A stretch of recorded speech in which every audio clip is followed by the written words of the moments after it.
Guys, మీకు తెలుసా Conjuring the last rites movie ఒక నిజమైన కేసు మీద ఆధారపడి ఉందని? 1970లో అమెరికాలో ఒక క్యాథోలిక్ ప్రీస్ట్ ఫాదర్ థామ్సన్ ఒక హాంటెడ్ ఫ్యామిలీ కేసు ఇన్వెస్టిగేట్ చేశారు.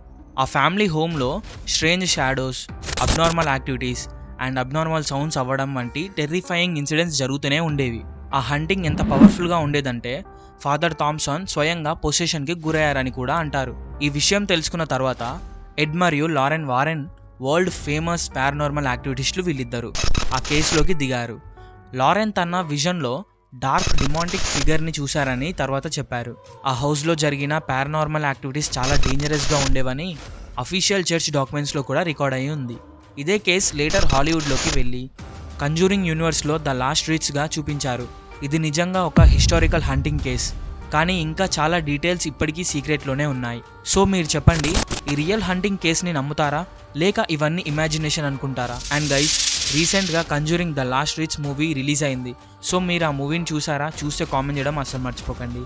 అండ్ ఈ వీడియో నచ్చితే లైక్, షేర్ అండ్ సబ్స్క్రైబ్ చేయడం కూడా అస్సలు మర్చిపోకండి. And that's it for today's video.